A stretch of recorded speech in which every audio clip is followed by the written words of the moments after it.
بسم الله الرحمن الرحيم. الله لا إله إلا هو له الأسماء الحسنى 99 الوارد بها الحديث والحسنى مؤنث الأحسن.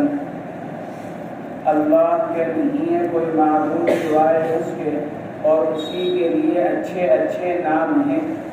اللہ لا الہ الا ہو، یا تو لفظ اللہ مبتدا ہے اور آگے لا الہ الا ہوا لہ الاسماء الحسنى، یہ پورا جملہ مل کر اس کی خبر ہے. اللہ مبتدا اور لا الہ الا ہو اس کی خبر، یا پھر اللہ لا الہ الا ہو یہ خبر ہے اور اس کا مبتدا یعنی ہوا اس کو محذوف قرار دیا جائے. هو اللہ لا الہ الا ہو تو ہوا مبتدا محذوف اور اللہ لا الہ الا ہو کو اس کی خبر بنایا جائے. لہ الاسماء الحسنى، اللہ ہی کے لیے اچھے اچھے نام ہیں، یعنی وہ نام کے جو 99 ہیں اور احادیث شریفہ میں وارد ہوئے ہیں. ترمذی شریف کی روایت میں حضور پاک علیہ الصلوۃ والسلام نے ارشاد فرمایا ان للہ تعالی 99 اسما من احصاها دخل الجنہ. اللہ کے 99 نام ہیں جو ان کو شمار کرے گا، یعنی جو ان کو یاد کرے گا، حفظ کرے گا، وہ جنت میں داخل ہوگا. مصنف فرماتے ہیں کہ اسماء حسنہ سے مراد وہی 99 نام ہیں جو احادیث شریفہ کے اندر آئے ہیں. البتہ یہ بات ضرور ہے کہ اللہ تبارک و تعالیٰ کے اسماء مبارکہ ان 99 کے اندر منحصر نہیں ہیں. یہ نہیں کہ اللہ کے 99 ہی نام ہیں، 99 کے علاوہ اللہ کے اور نام نہیں ہیں، بلکہ اللہ کے اور بھی نام ہیں. 99 جو زبان پر چڑھے ہوئے ہیں وہ اس لیے کہ وہ 99 نام ایک جگہ ایک حدیث پاک کے اندر آئے ہیں، اور احادیث شریفہ میں ان 99 ناموں کو یاد کرنے کی فضیلت وارد ہوئی ہے کہ جو آدمی ان 99 ناموں کو حفظ کر لے گا، کیونکہ ایک روایت کے الفاظ ہیں من احصاها دخل الجنہ، اور دوسرے روایت کے الفاظ ہیں من حفظها دخل الجنہ. جو ان کو حفظ یاد کر لے گا وہ جنت میں داخل ہو جائے گا. تو 99 نام جو زبان زد ہیں وہ اس لیے نہیں کہ اللہ کے نام 99 میں ہی منحصر ہیں، بلکہ اس لیے کہ روایت کے اندر وہ جمع کر دیے گئے اور ان 99 نام کے یاد کرنے پر جنت کے دخول کی بشارت سنائی گئی. اس لیے مصنف نے بھی اشارہ کیا اسماء حسنہ 99 الوارد بها الحدیث، کہ وہ 99 نام کے جس کے بارے میں حدیث پاک وارد ہوئی ہے. ورنہ تو اور بھی اسماء مبارکہ ہے. حضرت عبداللہ ابن مسعود رضی اللہ تعالی عنہ کی روایت ہے حضور پاک علیہ الصلوۃ والسلام نے ارشاد فرمایا کہ آپ دعاؤں میں سے ایک دعا مانگا کرتے تھے اللہم انی اسألک بکل اسم ہوا لک سمیت بہ نفسک او انزلتہ فی کتابک او علمتہ احدا من خلقک او استأثرت بہ فی علم الغیب عندک. اللہم انی اسألک بکل اسم ہوا لک سمیت بہ نفسک، اے اللہ میں آپ کے ہر اس نام سے آپ سے سوال کرتا ہوں جو آپ نے اپنا رکھ رکھا ہے. اسألک بکل اسم ہوا لک سمیت بہ نفسک او انزلتہ فی کتابک، یا آپ نے اپنے اس مبارک نام کو کسی کتاب میں نازل کیا ہو، او علمتہ احدا من خلقک، یا آپ نے اپنے مخلوق میں سے کسی کو اپنا وہ نام سنایا ہو، سکھایا ہو. اب استأثرت بہ فی علم الغیب عندک، یا آپ نے اس نام کو ترجیح دی ہو اپنے علم غیب کے اندر. تو اس سے معلوم ہوا کہ بہت سے اسماء مبارکہ وہ ہیں جو اللہ کے علم غیب میں ہیں، بہت سے اسماء مبارکہ وہ ہیں جو اللہ نے پچھلی کتابوں کے اندر نازل فرمائے، بہت سے اسماء مبارکہ وہ ہیں جو اللہ کسی کو ذاتی طور پر اور علمی طور پر سکھا دی، تعلیم دے دی. تو اس سے اس دعا سے بھی معلوم ہوا کہ اللہ کے اسماء مبارکہ 99 کے اندر منحصر نہیں. اور یہ جو 99 اسماء مبارکہ ترمذی شریف وغیرہ کی روایت میں وارد ہوئے ہیں، علماء نے لکھا ہے کہ ان میں ہر ایک جو نام ہیں وہ یا تو قرآن پاک کے اندر آیا ہے یا حدیث صحیحہ کے اندر وارد ہوا ہے، سوائے ایک نام کے، اور وہ نام کون سا؟ صبور. صبور کا نام ہی نہیں قرآن پاک میں یا کسی صحیح حدیث میں نہیں آیا۔ ہاں شیخین کی روایت ہے، بخاری اور مسلم کی، حضرت ابو ہریرہ رضی اللہ تعالیٰ عنہ کے واسطے سے حضور پاک علیہ الصلوۃ، حضرت ابو موسیٰ اشعری رضی اللہ تعالیٰ عنہ کے واسطے سے حضور پاک علیہ الصلوۃ والسلام نے ارشاد فرمایا لیس احد اصبر على اذى سمعه من اللہ، لیس احد اصبر صبر سے اور اسی سے صبور بھی ہے کہ اللہ سے زیادہ کوئی آدمی صبر کرنے والا نہیں ہے۔ لیس احد اصبر على اذى سمعه من اللہ انهم لیدعون له ولدا وانه لیعافیہم ویرزقهم، اللہ سے زیادہ کوئی صبر کرنے والا نہیں ہے جو برائی کو سن کر صبر کرے۔ یہ کفار اللہ کے لیے اولاد ثابت کرتے ہیں، اس کے باوجود اللہ ان کو عافیت بھی دیتا ہے، اللہ ان کو روزی بھی دیتا ہے، اللہ ان کو عزت بھی دیتا ہے، پھر بھی اللہ ان کو نوازتا ہے۔ تو اللہ سے زیادہ بڑھ کر کوئی صبر کرنے والا نہیں، تو اس سے نام نکالا گیا صبور، اصبر سے نام نکالا گیا صبور، بہت زیادہ برداشت کرنے والا، بہت زیادہ صبر کرنے والا، اپنے بندوں کی نازیبا باتوں پر بہت صبر کرنے والا، یہ ہے صبور کے معنی۔ تو مصنف فرماتے ہیں التسعۃ والتسعون الوارد بها الحدیث، چنانچہ ترمذی شریف کی روایت کے اندر اللہ تبارک و تعالیٰ کے 99 نام نقل کیے گئے۔ هو اللہ الذی لا الہ الا هو الملک القدوس السلام المؤمن المہیمن العزیز الجبار المتکبر الخالق البارئ المصور الغفار القہار الوہاب الرزاق الفتاح العلیم القابض الباسط الخافض الرافع المعز المذل السمیع البصیر الحکم العدل اللطیف الخبیر الحلیم العظیم الغفور الشکور العلی الکبیر المقیت الحسیب الجلیل الکریم الرقیب المجیب الواسع الحکم العدل اللطیف الخبیر العلیم العظیم الکبیر الشکور۔ تو یہ اللہ تبارک و تعالیٰ کے 99 نام نقل کیے گئے، اور اس پر اللہ کی طرف سے وعدہ کیا گیا کہ ہم جو نام یاد کرے گا ہم اس کو جنت میں داخل کریں گے۔ میں نے یہ نام اس وقت یاد کیے تھے جب قرآن پاک حفظ کر رہا تھا، کیونکہ قرآن پاک کے پیچھے اللہ کے اسماء مبارکہ لکھے ہوئے ہیں۔ اس وقت سے لے کر اب تک الحمدللہ 99 کے 99 نام، یہ تو بعد میں پڑھا کہ ترمذی شریف کی روایت میں، لیکن اس وقت حفظ کے زمانے میں 99 نام یاد کیے تھے، اور پھر ترمذی شریف کی روایت پڑھنے کے بعد پھر میں ان کو دہراتا رہتا ہوں تاکہ یہ 99 نام مجھ کو یاد رہے، شاید یہی ذریعہ بن جائے مغفرت کا اور جنت میں داخل ہونے کا، کیونکہ اللہ کے نبی علیہ الصلوۃ والسلام کا وعدہ ہے من حفظها دخل الجنہ، جو ان کو حفظ یاد کرے گا وہ جنت میں داخل ہو۔ قرآن پاک کی پشت پر، بعض قرآن پاک کی پشت پر یہ اللہ تبارک و تعالیٰ کے اسماء مبارکہ چھپے ہوئے، کوشش کرنی چاہیے کہ ہمیں بھی اللہ تبارک و تعالیٰ کے یہ 99 نام حفظ یاد ہو جائے۔ الوارد بها الحدیث، فرماتے ہیں کہ ان کے ذریعے سے وہ اسماء مبارکہ 99 اسماء مبارکہ جن کے بارے میں حدیث وارد ہوئی۔ الاسماء الحسنى، فرماتے ہیں حسنى یہ احسن کا مؤنث ہے، یعنی اس میں تفضیل کا صیغہ، له الاسماء الحسنى۔ وهل اتاك وهل قد اتاك حدیث موسیٰ، حل استفہامیہ، لیکن مصنف نے حل کا ترجمہ قد سے کیا، یہ بتلانے کے لیے کہ حل بمعنی قد، یعنی گویا کہ استفہام تقریر کے لیے ہے، یعنی یہ موسیٰ علیہ السلام کا واقعہ نبی جی سننے کے لائق ہے، کیونکہ اس میں توحید اور نبوت کے متعلق علوم بیان کیے گئے ہیں جن کی تبلیغ آپ کے لیے بھی نافع ہے اور دوسروں کے لیے بھی نافع اور مفید ہے۔ وَحَلْ اے قد، کیونکہ قد تحقیق کے لیے آتا ہے، تقریر کے لیے۔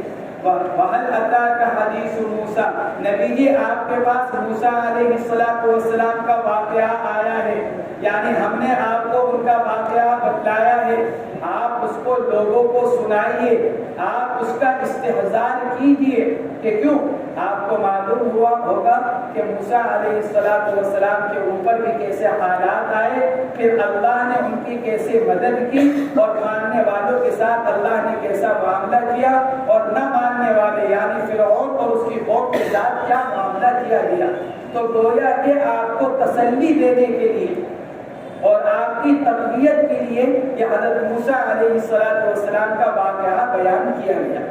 حضرت موسیٰ علیہ السلام کا واقعہ مشہور ہے کہ حضرت موسیٰ علیہ السلام نے جب ایک قبطی کو قتل کر دیا تھا، یعنی اس کے گھوسا مارا اور وہ مر گیا، اور وہاں فرعون کے مجلس میں حضرت موسیٰ علیہ السلام کے خلاف انتقام لینے کا فیصلہ کیا گیا، ان سے بدلہ لینے کا فیصلہ کیا گیا، اور ایک آدمی نے خاموشی سے آ کر بتلا دیا تھا ان الملأ یأتمرون بک لیقتلوک فاخرج، کہ لشکر اور یہ فرعون اور اس کا وہ مشورہ کرنے والوں نے تمہارے لیے یہ مشورہ کیا ہے کہ تم کو بدلے میں قتل کر دیں گے۔ یقتلوک ان الملأ یأتمرون بک، ان لوگوں نے مشورہ کیا ہے تمہارے بارے میں کہ تم کو قتل کر دیں، فخرج، یہاں سے خاموشی کے ساتھ نکل جائیے۔ تو موسیٰ علیہ السلام مصر سے مدین تشریف لے گئے، وہاں حضرت شعیب علیہ نبینا علیہ السلام سے ملاقات ہوئی، جیسے کہ قرآن نے بیان کیا کہ دو لڑکیاں تھیں جو پانی پلانے کے انتظار میں کھڑی ہوئی تھیں، انہوں نے ان کو پانی بھر کر دیا، پھر وہ لڑکیاں ان کو لے کر ابا جان کے پاس گئیں، تو حضرت شعیب علیہ السلام نے ان کو اپنے پاس رکھا بکریوں کے چرانے پر 8 سال یا 10 سال، روایت کے مطابق حضرت موسیٰ علیہ السلام نے 10 سال کی مدت کو پورا کیا۔ پھر حضرت شعیب علیہ السلام نے اپنی صاحبزادی محترمہ کا نکاح حضرت موسیٰ علیہ السلام سے کیا۔ بڑی سے کیا یا چھوٹی سے کیا، دونوں قول ہیں اس کے اندر۔ موسیٰ علیہ السلام کا نکاح بڑی سے ہوا تھا یا چھوٹی سے؟ ان کا نکاح کیا تھا، ان کا نام کیا تھا، بعد میں لکھا ہے صفورہ الف سے، بعد میں لکھا صفورہ ہاں سے، بعد میں لکھا صفوریہ یا کے ساتھ صفوریہ، تینوں قول کے نام کے بارے میں نقل کیے گئے ہیں۔ تو حضرت موسیٰ علیہ السلام نے نکاح کیا، پھر نکاح کے بعد چونکہ ایک طویل عرصہ گزر گیا تھا، تو حضرت شعیب علیہ السلام سے اجازت چاہی کہ میں واپس مصر جانا چاہتا ہوں، وہاں میری والدہ ہے، بہن ہے، تاکہ جا کر ان سے ملاقات کروں۔ ان سے ملاقات کو بہت لمبا وقت ہو گیا، اور قبطی کے واقعے کو بھی 10-11 سال 12 سال ہو گئے تھے۔ تو موسیٰ علیہ السلام نے یہ سوچا کہ اب وہ واقعہ بھی معاملہ بھی ٹھنڈا ہو گیا ہوگا، اب اس معاملے پر میری پکڑ نہیں کی جائے گی۔ تو حضرت شعیب علیہ السلام سے اجازت لے کر مصر کے لیے نکلے۔ تو اہلیہ محترمہ ساتھ تھی، بعض روایتوں کے مطابق حضرت شعیب نے کچھ خادم بھی ساتھ کر دیے تھے، بعض روایات کے مطابق کچھ رفیق سفر ساتھ تھے۔ تو چلے، تو جو مشہور راستہ تھا وہ حضرت موسیٰ علیہ السلام نے اس کو چھوڑ دیا، اس لیے کہ شام کا جو بادشاہ تھا حضرت موسیٰ علیہ السلام کو اپنے بارے میں اس سے خطرہ تھا۔ تو ایک جو معروف راستہ تھا، متداول راستہ، اس کو چھوڑ کر حضرت موسیٰ علیہ السلام نے جنگل کا راستہ اختیار کیا، لیکن واپسی میں راستہ بھول گئے۔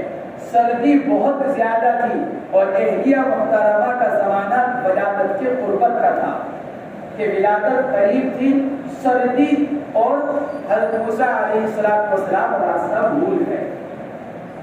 حضرت موسیٰ کے ساتھ چباق کا پتھر تھا جس کو رگڑنے سے آگ جل جایا کرتی، تو راستے میں سفر میں جہاں ضرورت پیش آتی آگ جلا لیا کرتے تھے، لیکن ایک رات ایسا ہوا کہ انتہائی تاریک رات، سردی بے انتہا، اور حضرت موسیٰ راستہ بھٹک گئے، اور جو رفیق سفر تھے وہ بھی اندھیرے کی وجہ سے، تاریکی کی وجہ سے وہ بھی الگ ہو گئے۔ اب حضرت موسیٰ اور ان کی اہلیہ، اور اسی موقع پر اہلیہ محترمہ کو ولادت کا درد شروع ہو گیا، دردے سے۔ اب کوئی حضرت موسیٰ کے پاس نہیں، اندھیرا بالکل اور سردی، اور حضرت موسیٰ اب چکماک کے پتھر سے آگ جلانا چاہیں تو اس پتھر نے بھی ساتھ چھوڑ دیا، آگ بھی جل کر نہ دے۔ تو دور سے حضرت موسیٰ علیہ السلام کو آگ نظر آئی، اذ رأى نارا، اس وقت حضرت موسیٰ علیہ السلام نے آگ دیکھی جو حقیقت میں نور تھا لیکن بشکل آگ تھا، تو اللہ کا نور لیکن کس شکل میں؟ آگ کی شکل میں۔ تو موسیٰ علیہ السلام نے چونکہ اس کو آگ سمجھا تھا، اس لیے اللہ نے بھی اس کو آگ ہی بیان کیا، اذ رأى نارا، تھا تو نور لیکن چونکہ موسیٰ اس کو آگ سمجھ رہے تھے، اس لیے اللہ تبارک و تعالیٰ نے بھی اس کو آگ سے ہی تعبیر فرمایا۔ تو حضرت موسیٰ علیہ السلام نے اہلیہ محترمہ سے کہا کہ تم ذرا یہی بیٹھو، میں جاتا ہوں، یا تو آگ مل جائے گی یا پھر کوئی راستے کی رہنمائی کرنے والا مل جائے گا جو ہم کو بتلا دے گا کہ صحیح راستے پر ہم کدھر سے جائیں۔ وہاں حضرت موسیٰ علیہ السلام تشریف لے گئے تو جا کر ایک عجیب منظر دیکھا۔ کیا منظر دیکھا؟ کہ ایک ہرا بھرا درخت ہے اور اس درخت کو چاروں طرف سے آگ نے گھیر رکھا ہے، لیکن اس طور پر کہ آگ کے شعلے لپک اٹھ رہے ہیں لیکن کسی پتے پر آگ نہیں لگ رہی، وہ آگ نہ درخت کو جلا رہی ہے نہ پتوں کو جلا رہی، گویا کہ آگ الگ اور درخت الگ۔ درخت پر آگ لگی ہوئی ہے لیکن وہ آگ الگ محسوس ہو رہی ہے اور درخت الگ محسوس ہو رہا ہے۔ تو موسیٰ علیہ السلام بہت حیرت کے ساتھ اس منظر کو دیکھتے رہے اور اس انتظار میں رہے کہ کوئی شعلہ گرے تو اس کو اٹھا کر، کوئی حصہ کوئی چیز گرے آگ کی تو اس کو اٹھا کر لے کر جاؤ، لیکن اسی انتظار میں کچھ نہیں ہوا۔ تو بعض روایت کے اندر آتا ہے، حضرت وہاب بن منبہ رحمہ اللہ فرماتے ہیں حضرت موسیٰ نے ذرا کوئی تنکا وغیرہ جو وہاں پر پڑے ہوئے تھے وہ اٹھایا اور اس کو اٹھا کر آگ کے قریب کیا تاکہ اس کو جلا کر پھر اپنے اہلیہ کے پاس جا کر آگ جلائی جا سکے، تو وہ آگ پیچھے کو ہو گئی۔ اب حضرت موسیٰ جب پیچھے کو ہوئے تو پھر آگ آگے کو آ گئی، اور بعض روایت کے مطابق جیسے حضرت موسیٰ نے ہاتھ بڑھایا آگ جلانے کے لیے، آگ ایک دم ان کی طرف کو آئی۔ حضرت موسیٰ علیہ السلام گھبرا کر پیچھے ہو گئے۔ اس وقت آواز آئی، انی انا اللہ لا الہ الا انا فاعبدنی، کہ موسیٰ میں تمہارا رب ہوں، میرے علاوہ کوئی معبود نہیں۔ یہ آواز آئی، یہ آواز ایسے طریقے پر آئی کہ حضرت موسیٰ علیہ السلام کو چاروں طرف سے آواز آتی ہوئی محسوس ہوئی۔ تو موسیٰ علیہ السلام نے کہا کہ میں کیسے مانوں، میں کیسے یقین کروں کہ آپ اللہ ہیں؟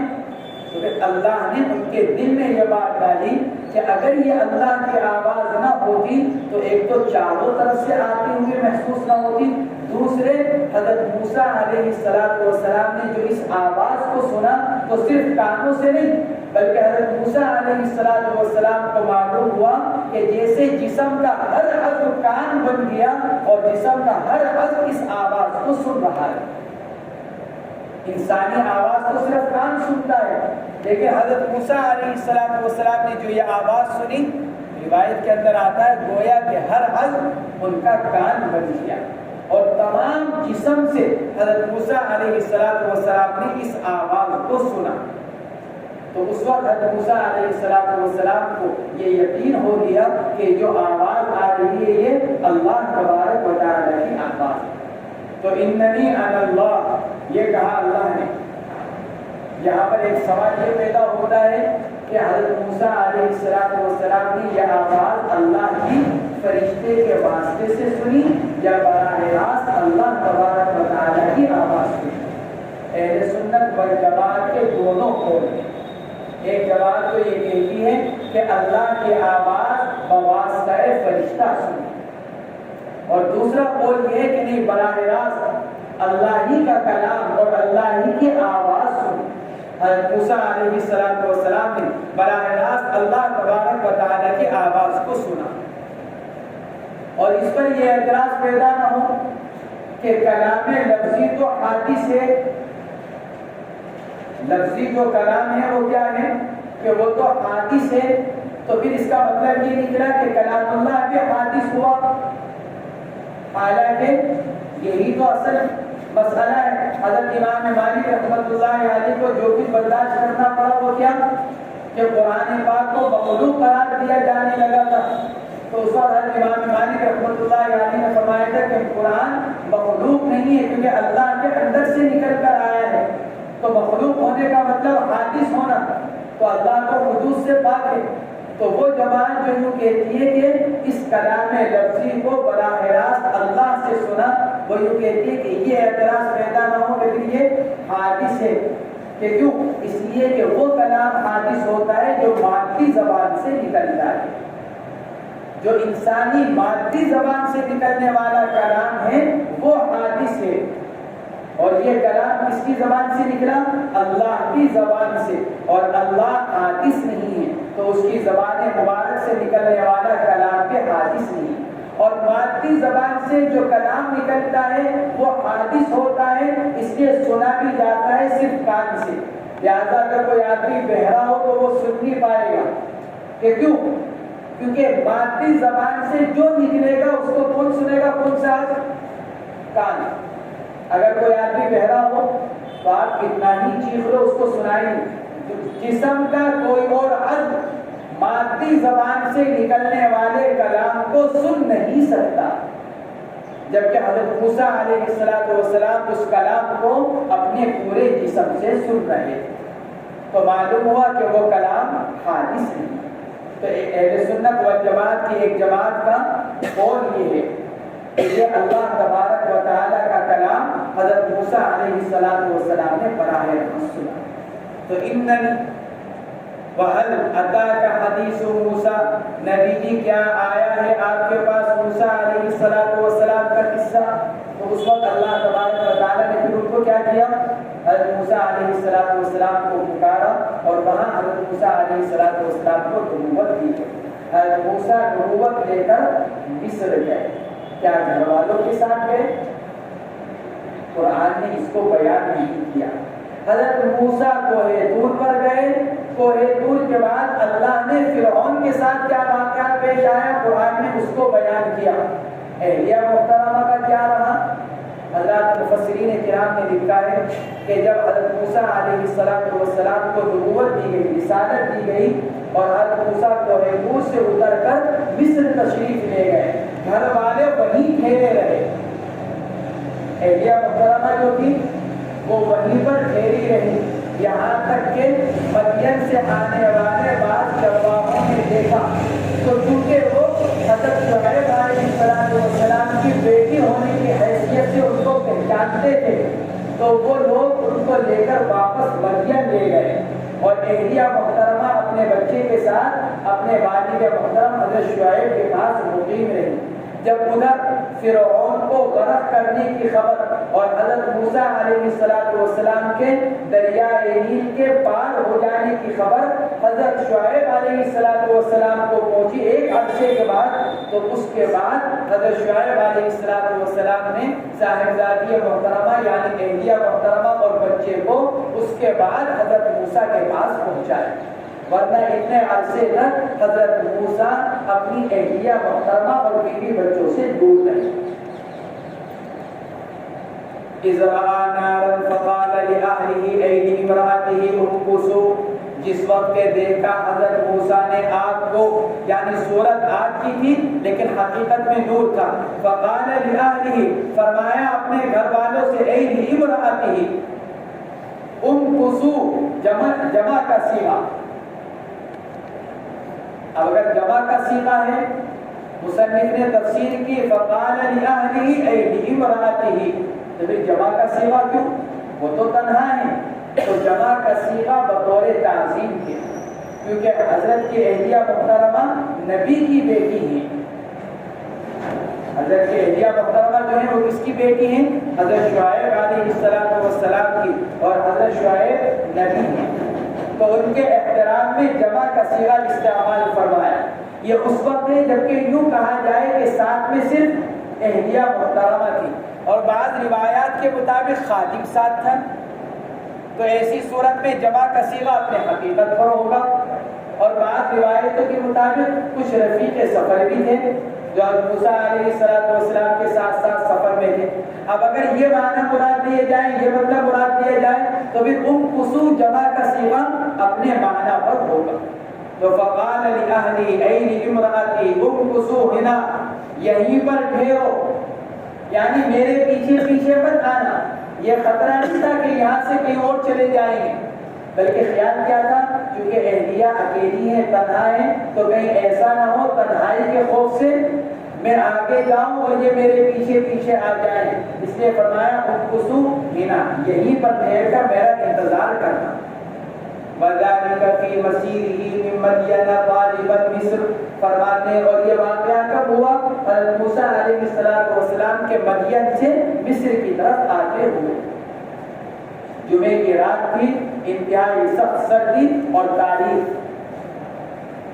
انی آنست ابصرت نارا، میں نے محسوس کیا ہے. آنست ای ابصرت. آنستو ایناس کے معنی کیا ہوتے ہیں؟ اس طرح دیکھنا کہ اس سے انس محسوس ہونے لگے، وحشت دور ہو جائے. ایک تو ہوتا ہے آدمی کسی چیز کو دیکھتا ہے لیکن وحشت ہونے لگتی ہے، ایک آدمی کسی چیز کو دیکھتا ہے اور اس کو سکون، انسیت محسوس ہونے لگتی ہے. جیسے بعض مرتبہ آدمی کسی کو دیکھ کر آدمی کی طبیعت کے اوپر گھبراہٹ طاری ہو جاتی ہے، اور بعض اوقات آدمی کسی کو دیکھ کر کہتا ہے بھائی آپ کو دیکھ کر سکون ملا، ایسا لگ رہا ہے جیسے پہلے بھی کبھی دیکھا ہے، انسیت محسوس ہو رہی ہے. تو موسیٰ علیہ السلام اگرچہ وہاں بالکل تنہائی میں، اندھیری رات، سخت سردی، جنگل، لیکن آگ دیکھ کر انسیت محسوس ہوئی. اس لیے قرآن نے ابصرتو کے بجائے آنستو کا لفظ استعمال کیا. انی آنستو اے ابصرتو، مجھ کو آگ دکھائی دے رہی ہے. اور چونکہ واقعاتاً وہ آگ تھی، یعنی واقعاتاً سے مراد یہ کہ آگ جلتی ہوئی نظر آ رہی تھی، اس لیے حضرت موسیٰ علیہ السلام نے یہی فرمایا کہ میں آگ دیکھ رہا ہوں. انی آنست ابصرت نارا لعلی آتیکم منہا بقبس، شاید کہ لاؤں میں تمہارے پاس وہاں سے آگ کا کوئی شعلہ. بقبس اے شعلۃ فی رأس فتیلۃ، یا تو چراغ کی بتی میں، او عود یا لکڑی میں، یعنی یا تو وہاں سے کوئی لکڑی لے آؤں جلتی ہوئی، یا کسی کپڑے میں، کسی بتی میں آگ لے کر آ جاؤ. قبس کہا جاتا ہے اس آگ کو جو بڑی آگ سے الگ کر لی جائے. جیسے چولہے میں آگ جلتی ہوئی ہوتی ہے، اس میں سے ایک انگارہ نکال لیا جائے تو اس کو قبس کہا جاتا ہے. اسی سے اقتباس، کسی کے کلام اور مضمون میں سے ایک دو لائن لے کر اپنے کلام میں نقل کر دینا، اسی کو اقتباس کہا جاتا ہے. تو ایک قبس ایک شعلہ، تھوڑا سا حصہ، چنگاری، ایک کوئلہ. شعلۃ فی رأس فتیلۃ او عود، فتیلہ رأس فتیلہ چراغ کی بتی، فتیلہ چراغ، او عود لکڑی، او اجد علی النار ہدا، یا تو وہاں آگ مل جائے، یا پاؤں میں آگ کے پاس، علی بمعنی عند، او اجد علی النار اے عند النار، یا پاؤں میں آگ کے پاس، ہدا اے ہادیہ یدلنی علی الطریق، یا پاؤں میں آگ کے پاس کسی رہنمائی کرنے والے کو جو راستے پر رہنمائی کر لے. او ہادیا یدلنی علی الطریق. حضرت موسیٰ علیہ السلام نے لعل استعمال کیا. لعلی آتیکم منہا بقبس او اجد علی النار ہدا. کیوں؟ لعل لعدم الجزم بوفاء الوعد. آگ تو چونکہ آگ سے نظر آ رہی تھی، آگ دیکھ رہی تھی، اس لیے فرمایا انی آنست نارا، یہ تو یقینی تھی. لیکن وہاں سے آگ کا ملنا یا وہاں کسی رہنمائی کرنے والے کا ملنا، راستہ بتانے والے کا، یہ چونکہ یقینی نہیں تھا، اس لیے لعل استعمال کیا. او اجد علی النار ہدا، او مانعات الخلو کے لیے، لیکن جمع ہونا بھی ممکن ہے. یہ بھی ہے کہ آگ بھی مل جائے اور راستہ بتلانے والے بھی مل جائے. دونوں باتیں بھی ہو سکتی ہیں، ایک بات بھی ہو سکتی ہے اور دونوں باتیں بھی ہو سکتی ہیں. ہدا اے ہادیہ، یعنی مصدر بمعنی وصف. ہدا مصدر اے ہادیہ کے معنی میں، یعنی وصف، یعنی رہنمائی کرنے والا. یدلنی علی الطریق، ایسا آدمی جو میرے راستے پر رہنمائی کر دے۔ وَكَانَ أَخْطَأَهَا لِظُلَمَةِ اللَّيْلِ، موسیٰ علیہ السلام راستہ بھٹک گئے تھے رات کی تاریکی کی وجہ سے، اور جو لوگ ساتھ تھے وہ بھی الگ ہو گئے تھے، وہ الگ ہو گئے۔ اور موسیٰ علیہ السلام الگ تھے، کیوں؟ کیونکہ اللہ تبارک و تعالیٰ اس رات میں حضرت موسیٰ کو نبوت دینا چاہتے ہیں، تو اس کے لیے کیا ضروری تھا کہ موسیٰ علیہ السلام تنہا ہو۔ اس لیے کہ اگر وہاں پر بہت سارے لوگ ہوتے، اختلاف پیدا ہو جاتا کہ یہ کیا چیز ہے، ایک شور پیدا ہو جاتا، ایک تنازع کھڑا ہو جاتا، تو اس لیے اللہ تبارک و تعالیٰ نے تکوینی طور پر موسیٰ کو رفقائے سفر سے الگ کر دیا۔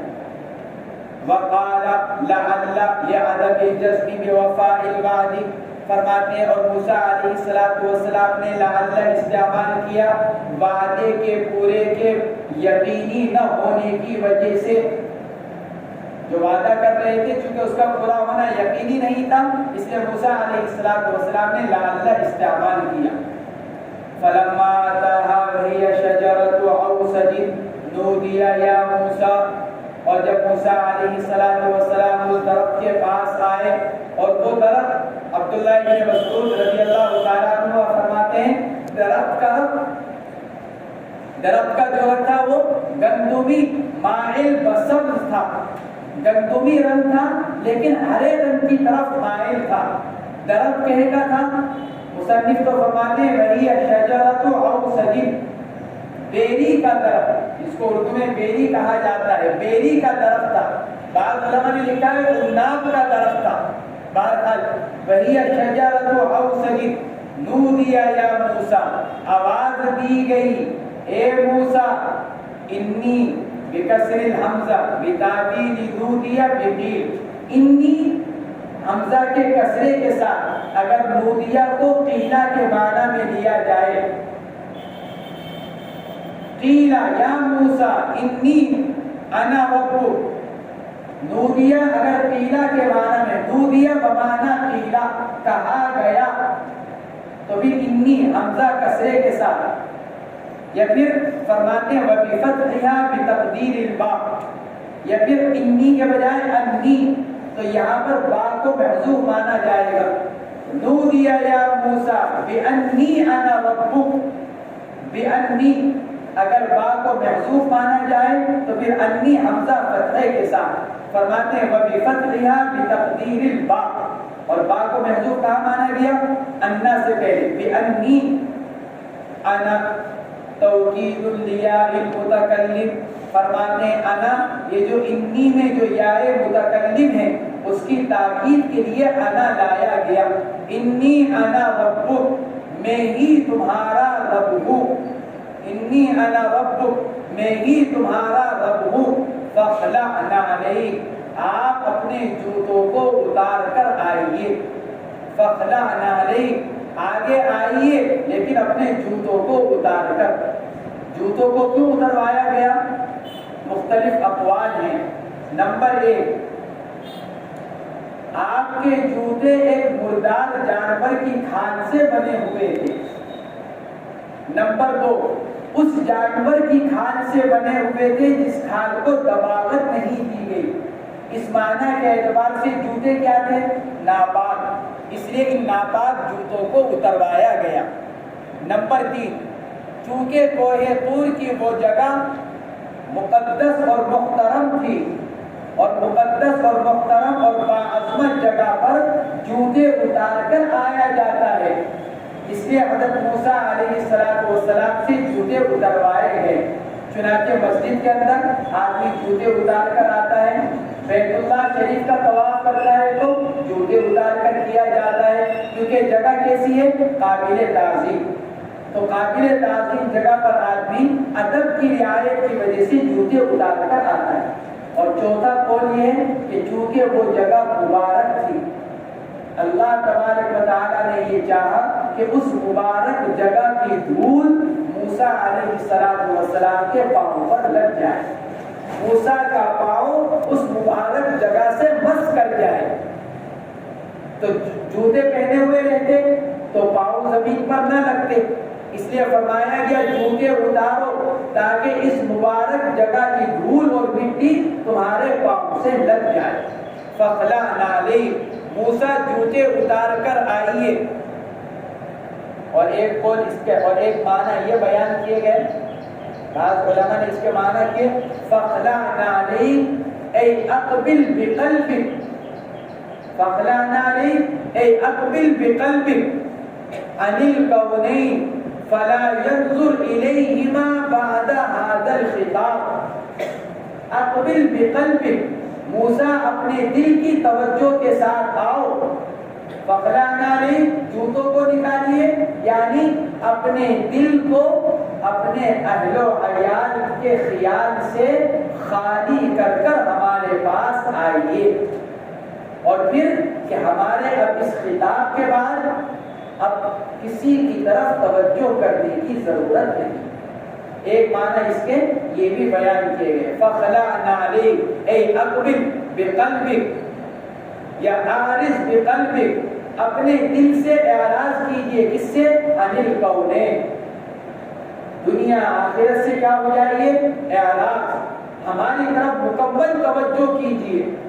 اعرض بقلبک عن الکونین، دونوں جہانوں سے دل سے اعراض کیجئے اور مکمل توجہ کے ساتھ آپ ہمارے پاس آئیے۔ فخلعنا علیہ انک بالواد المقدس المطہر بالمبارک طول، فرماتے ہیں کہ کیوں؟ اس لیے کہ آپ ایک وادی مقدس میں ہیں۔ انک بالواد المقدس، آپ ایک وادی مقدس میں، مقدس بمعنی مطہر پاک یا پھر مبارک، ایسی جگہ جہاں برکتیں ہی برکتیں ہیں، یہ ایسی جگہ جو ہر طرح کی نجاست سے پاک ہے۔ المطہر، مقدس بمعنی مطہر یا مقدس بمعنی مبارک۔ طوا، وادی مقدس یعنی طوا، طوا یا تو اس کا بدل ہے یا عطف بیان ہے یا پھر طوا مبتدا محذوف کی خبر ہے۔ انک بالواد المقدس ہوا طوا، کہ آپ وادی مقدس پر ہیں، اور وادی مقدس کیا ہے؟ وہ طور پہاڑ ہے۔ ہوا مبتدا یہاں پر محذوف ہے، طوا اس کی خبر۔ تینوں قولیں بدل او عطف بیان او خبر مبتدا محذوف، یا اس کو مبتدا محذوف کی خبر قرار دیا جائے۔ بالتنوین، فرماتے ہیں یا تو اس کو پڑھا جائے تنوین کے ساتھ طول، اس صورت میں اس کو منصرف پڑھا جائے گا طول، اور یہ مکان کے معنی میں ہوگا، پھر یہ منصرف رہے گا کیونکہ یہاں پر صرف علمیت پایا جا رہا ہے، کیونکہ اس صورت میں یہ مذکر قرار پائے گا۔ طول بمعنی مکان، تو پھر یہ مذکر ہے، تو پھر ایک ہی چیز پائی جا رہی ہے، ایک ہی سبب یعنی علمیت، کیونکہ یہ کوہ طور پہاڑ کا نام ہے، طور پہاڑ کا نام ہے۔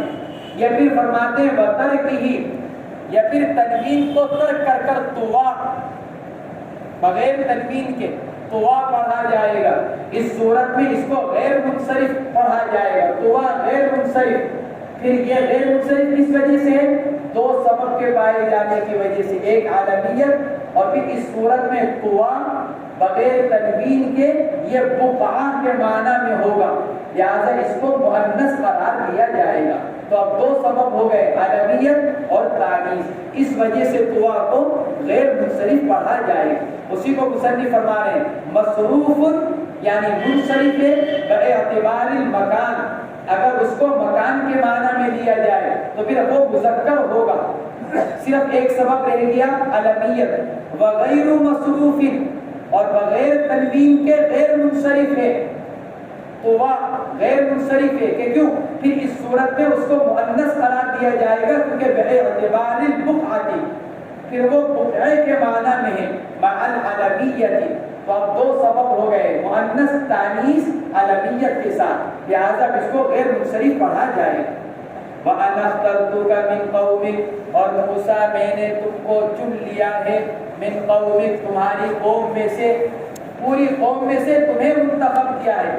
اخترتک، کاف ضمیر مفعول اول، من قومک مفعول ثانی۔ موسیٰ میں نے تم کو چن لیا، کہاں سے چن لیا؟ تمہاری قوم میں سے۔ من قوم فاستمع لما یوحا، استماع کہتے ہیں غور سے بات سننا، کان لگا کر سننا، گویا کہ اپنے پورے جسم کو کان بنا لو۔ فاستمع لما یوحا، موسیٰ کان لگا کر غور سے سنو وہ بات جو تمہاری طرف وحی کی جا رہی ہے۔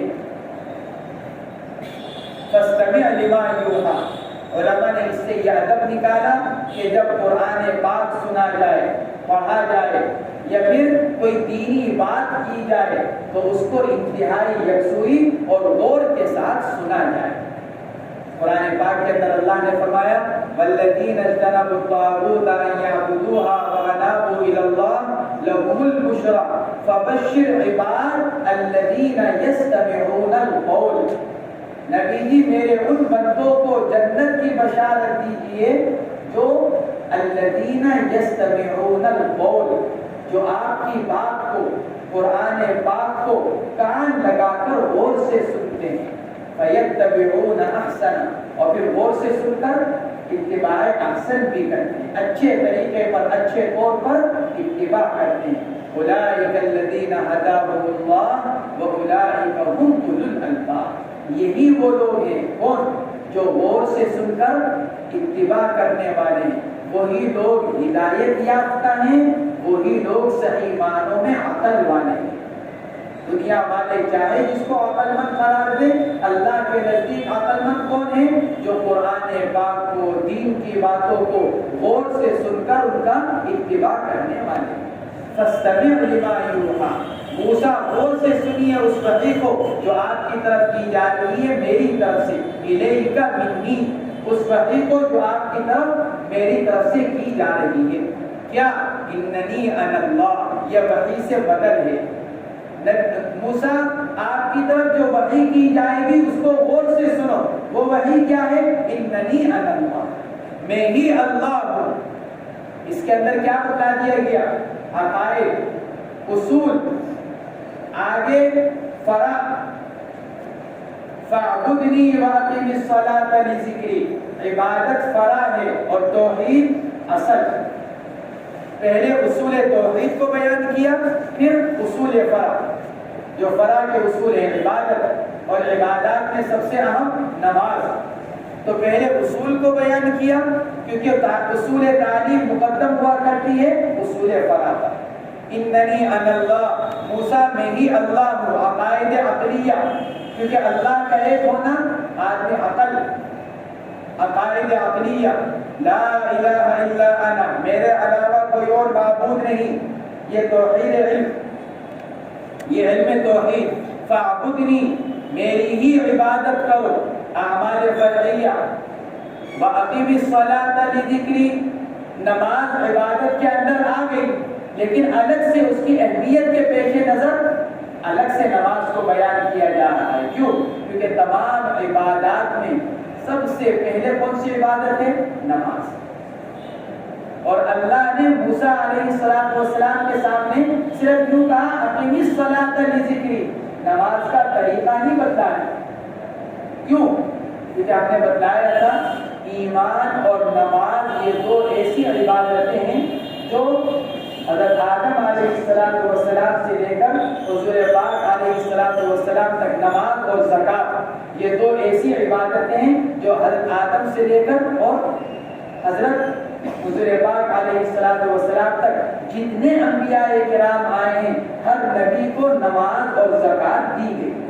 ہاں جزئیات اور تفصیلات مختلف ہوتی رہی، تو چونکہ حضرت موسیٰ نے حضرت شعیب کو نماز پڑھتے ہوئے دیکھا تھا، حضرت شعیب نبی تھے، ان کو نماز دی گئی تھی، تو حضرت موسیٰ نے حضرت شعیب کو نماز پڑھتے ہوئے دیکھا تھا، اس لیے حضرت موسیٰ کو مطلق مجمل حکم دیا گیا اقیم الصلاۃ لذکری، موسیٰ نماز قائم کرو۔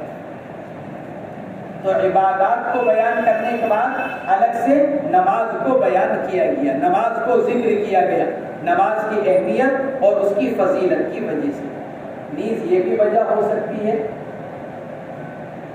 نماز میں فی نفس ہی خوبی ہے، نماز فی نفس ہی عبادت ہے، نماز کی خوبی اس کی اپنی ذات کے اعتبار سے، بقیہ عبادات میں جو خوبی ہے یا بقیہ عبادات میں جو خوبی پائی جاتی ہے وہ خارجی اشیاء کی وجہ سے۔ زکوٰۃ کے اندر خوبی کس لیے ہے؟ زکوٰۃ عبادت ہے، کس خوبی کی وجہ سے؟ کیونکہ اس کی وجہ سے بخل دور ہوتا ہے، اس کی وجہ سے محتاج کی محتاجگی دور ہوتی ہے۔ روزہ عبادت ہے، اس کے اندر خوبی کیوں ہے؟ کیونکہ اس کی وجہ سے نفس امارہ پر قابو حاصل ہوتا ہے۔ حج عبادت ہے، اس کے اندر خوبی کیوں ہے؟ کیونکہ بیت اللہ کے عظمت کا اظہار ہوتا ہے۔ لیکن نماز کے اندر فی ذات ہی خوبی ہے، اس لیے کیا فرمایا؟ اقیم الصلاۃ لذکری، نماز قائم کرو میری یاد کی وجہ سے۔ اس لیے نماز کو الگ سے خصوصی طور پر الگ سے بیان کیا گیا۔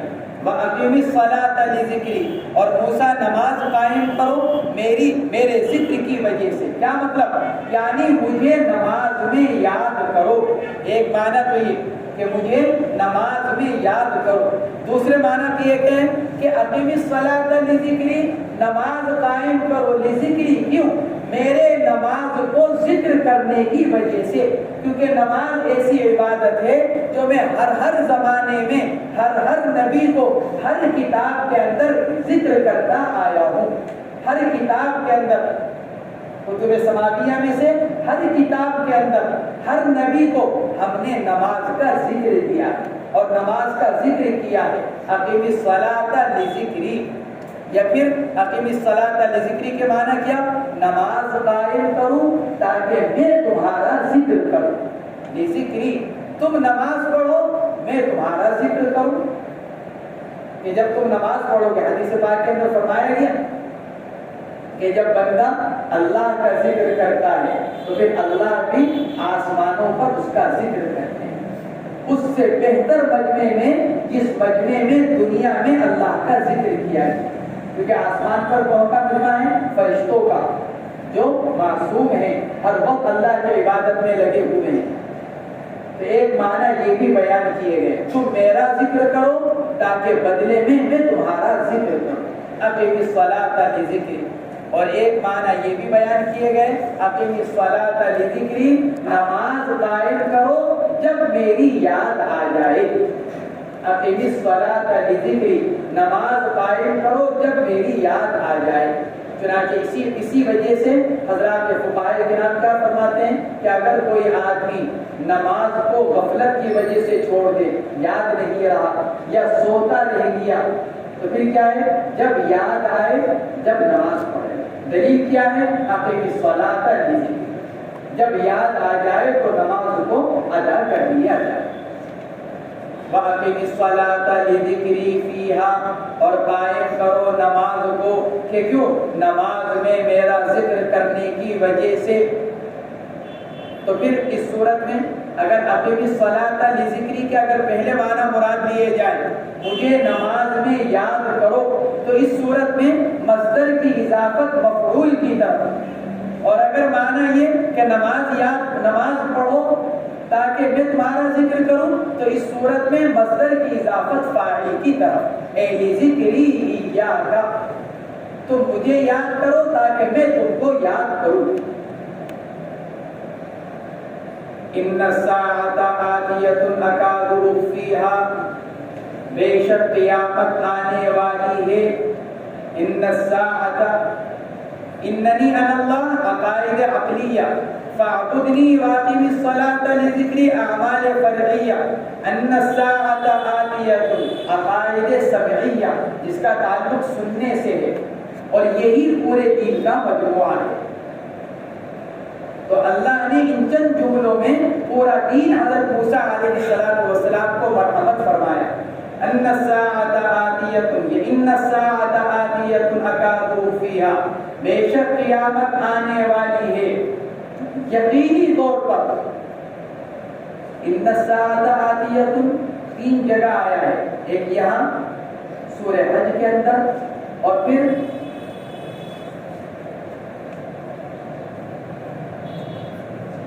ایک اور ہے 24ویں پارے کے اندر، 24ویں پارے کے اندر اللہ نے ان دونوں جگہوں پر ان الساعۃ آتیۃ، اور سورہ غافر کے اندر 24ویں پارے میں ان الساعۃ لآتیۃ، لام تاکید کے ساتھ بیان فرمایا۔ حضرات مفسرین کرام نے لکھا ہے یہ مخبر بھی کی فرق کی وجہ سے، یہاں کس سے کہا جا رہا ہے؟ موسیٰ علیہ السلام سے، جن کو پہلے ہی آخرت پر یقین ہے۔ 17ویں پارے کے اندر بھی ایمان والوں سے کہا جا رہا ہے، 24ویں پارے میں جو کہا گیا وہ کافر سے، اس لیے وہاں لام تاکید لایا گیا، کیونکہ وہاں ذکر چل رہا ہے کس کا؟ کفار کا، اس لیے وہاں لام تاکید کے ساتھ کہا گیا ان الساعۃ لآتیۃ لا ریب فیہا۔ وہاں لام تاکید اس لیے لایا گیا کیونکہ جن سے کہا جا رہا ہے وہ آخرت پر اور قیامت کے دن تک ایمان نہیں رکھتے۔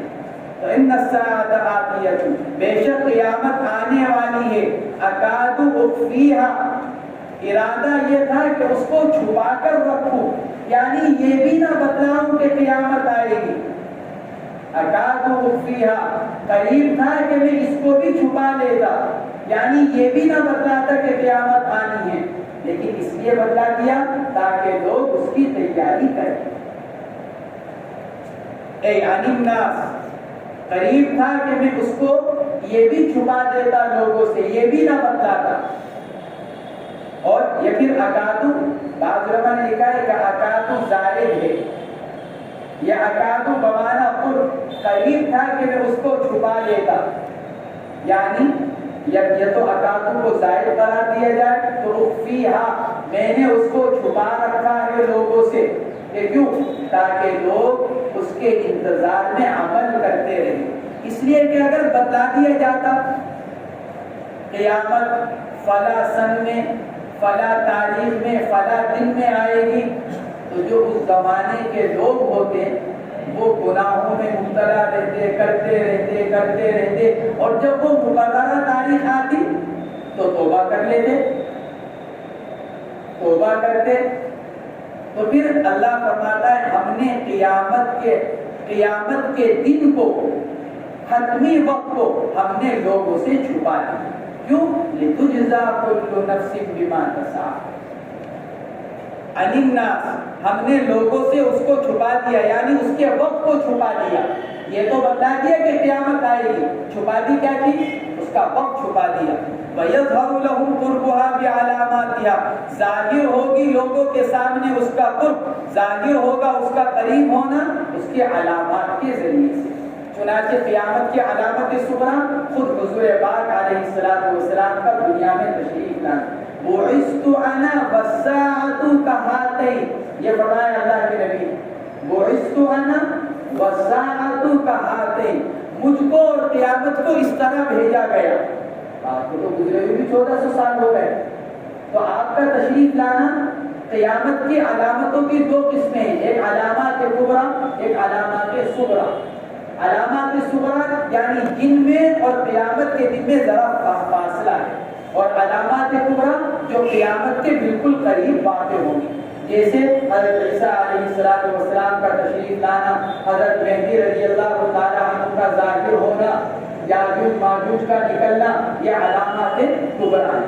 تو فرماتے ہیں یظہر لہم قربها بعلاماتها لتجزا فیہا کل نفس بما تسعی، اس لیے قیامت کیوں آ رہی ہے؟ تاکہ بدلہ دیا جائے قیامت کے دن میں ہر نفس کو اس کا جو اس نے عمل کیا، تسعی ای تعمل، جو اس نے عمل کیے، ہر نفس کو اس کے کیے کا بدلہ دے دیا جائے۔ لتجزا کا تعلق یا تو اخفیہا سے، چھپایا کیوں ہے؟ چھپایا کیوں ہے؟ تاکہ ہر ایک عمل کرتا رہے، بے فکر ہو کر نہ بیٹھ جائے۔ یا پھر لتجزا کا تعلق کس سے ہے؟ ان الساعۃ آتیۃ اکاد اخفیہا، یا پھر لتجزا کا تعلق آتیۃ سے، بدلہ دیا جائے گا پورا قیامت کے دن۔ اصل جو بدلہ دیا جائے گا وہ کس لیے؟ قیامت کا دن ہم نے کیوں رکھا؟ ان الساعۃ آتیۃ، قیامت آئے گی، کیوں آئے گی؟ لتجزا کل نفس بما تسعی، تاکہ اس دن پورا کا پورا بدلہ ہر ایک کو دے دیا جائے۔ دنیا کے اندر اچھے عمل کا بھی اللہ تعالیٰ کبھی بدلہ دے دیتے ہیں، اور برے عمل کا بھی اللہ تعالیٰ کبھی بدلہ دے دیتے ہیں، لیکن وہ محض ایک کیا ہوتا ہے نمونہ، اچھے عمل کا بھی اور برے عمل کا بھی۔ اصل بدلہ اور پورا بدلہ کہاں دیا جائے گا؟ تو یا تو لتجزا کا تعلق عادیتن سے یا لتجزا کا تعلق اخفیہ سے، ہم نے اس لیے چھپایا تاکہ ہم کل قیامت کے دن لوگوں کو بدلہ دے سکیں۔ بما تسعى ما موصولا، اس لیے فرمایا بھی من خیر او شر، جو خیر اور شر کا جو عمل کیا ہے تاکہ اس کا بدلہ دیا جا سکے۔ فلا يصدنك يصرفنك عنها اي عن الايمان بها من لا يؤمن بها واتبع هواه في انكارها فترضى فتهلك ان صددت عنها۔ موسیٰ نہ روک دے تم کو، خطاب حضرت موسیٰ کو ہے لیکن تعلیم امت کو ہے، موسیٰ نہ روک دے تم کو، نہ پھیر دے تم کو اس سے، کس سے؟ قیامت پر ایمان لانے سے۔ انہا اے عن الایمان بها، یا تو قیامت پر ایمان لانے سے، یا نماز کے پڑھنے سے، یا اللہ کا ذکر کرنے سے، کیونکہ اوپر تینوں آئے ہیں۔ اقیم الصلاۃ لذکری ان الساعۃ آتیۃ اکاد اخفیہا۔ مصنف فرماتے ہیں قیامت پر ایمان لانے سے، یا نماز کے پڑھنے سے، یا اللہ کا ذکر کرنے سے۔ کون؟ من لا یؤمن بہا، جو خود آخرت پر ایمان نہیں رکھتا، واتبع ہوا، اور اتباع کرتا ہے اپنی خواہشات نفسانیہ کا قیامت کے انکار کرنے میں۔ فترضى فتهلك، تو تم ہلاک ہو جاؤ گے اگر تم اس سے روک دیے گئے۔ موسیٰ، کوئی آدمی، کوئی غافل، کوئی منکر قیامت تم کو غافل نہ کر دے، تم تو قیامت پر ایمان رکھ کر قیامت کی تیاری کرتے رہو تاکہ تم خود ہلاکت سے بچے ہو۔ تو موسیٰ علیہ السلام تو نبی ہیں، وہ تو بچے ہوئے ہے ہی۔ اللہ تبارک و تعالی موسیٰ علیہ السلام کے واسطے سے ہمیں اور تمہیں اس کی تعلیم دے رہے ہیں کہ جب نبی کے ساتھ یہ معاملہ ہو سکتا ہے کفر و شرک کی وجہ سے، تو پھر ایک عام آدمی کا تو کیا حال کیا جائے۔